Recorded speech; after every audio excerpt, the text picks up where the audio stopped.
Well, it would be unfair to make a video on Furiosa without actually talking about Mad Max Fury Road and how we have seen the action genre evolve over the years. I think every decade had an action movie that branded the genre for a number of years. The 90s had Terminator 2, The Judgment Day, that was directed by James Cameron, and I cannot count and tell the number of times I have watched this classic on my VHS, a movie about a cyborg coming from the future to save its creator against another cyborg, but just very powerful and upgraded version of him. What made Terminator 2 stand out is not only an undefeatable villain who will just not stop the chase to finish its human target John Connor, but also the vulnerability and humanity that was brought to Arnold's character and the warm and emotional equation the Terminator shared with John and Sarah Connor while saving them against the very powerful T-1000. And to top it all, it was elevated by some chase and action sequences that, believe me, would give an orgasm to an action lover in the 90s. And while Terminator 2 will remain one of the most iconic action films, in 1999, Warner Brothers, with the directors and screenwriters Wachowski brothers, came up with a movie that was going to change how an action and sci fi movie was going to be made forever. Yes, I am talking about The Matrix. Starring Keanu Reeves as Neo, the movie completely changed the sci fi and action landscape not only in Hollywood but across the globe and resulted in a huge number of movies using the inspired action sequences, the storyline, or the color palette. This impacted the action genre to such extent that for almost 10 to 15 years there was nothing that came close to match what the Matrix had to offer. Until in 2015, when Warner Brothers, with a 79-year-old director George Miller, came up with the Mad Max Fury Road, a movie on the post apocalypse period in the deserted wasteland that runs high on the survival instinct and a change in the power dynamic through the lens of feminism. And between all of this, some really crazy and best seen action sequences of all time.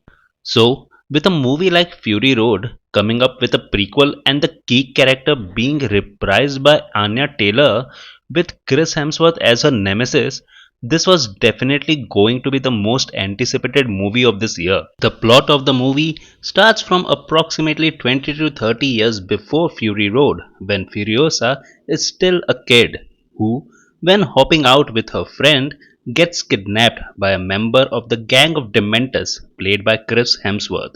The flow of the movie is mostly linear and takes place through different chapters.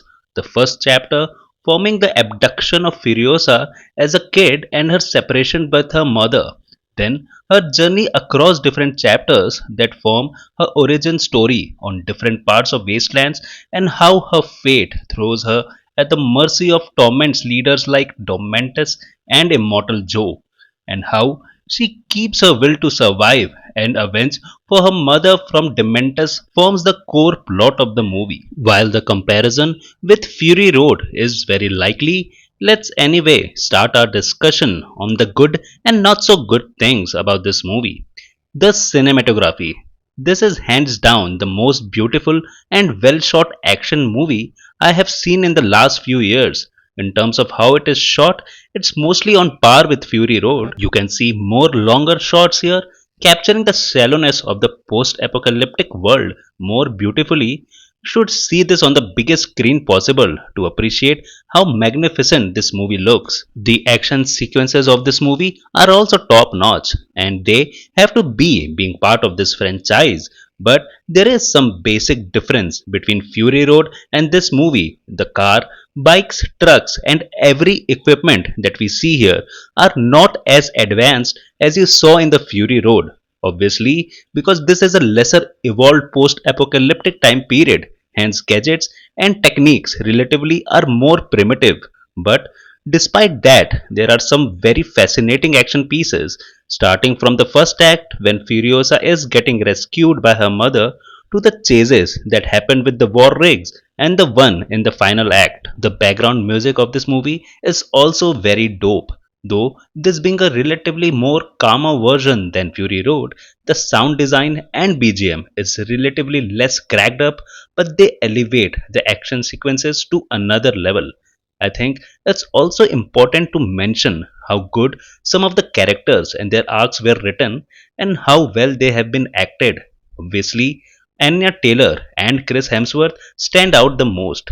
Just like Tom Hardy, Anya Taylor too has very limited dialogues, and her entry in the movie is almost after 60 minutes. You see a girl composed and determined for her objective to get back what she lost, and there it is, the man Dementus, played by Chris Hemsworth, the puppeteer of Furiosa's sorrowful life, trying to find his own way to make his kingdom in the wasteland and eventually finding his fate in the form of Furiosa and trying to get liberated. And Chris Hemsworth does a really good job, especially the last 20 minutes of this movie that has no action sequences but a one on one confrontation between Furiosa and Dementus. And that confrontation and how it turns out is not only an amazing acting by both the actors but also a wonderful filmmaking by George Miller. It would also make sense to acknowledge Charlie Fraser's performance as Furiosa's mother, and she was kick ass in her role. Coming to the things I think that could have made this movie superior and more epic. First is the pacing of the movie.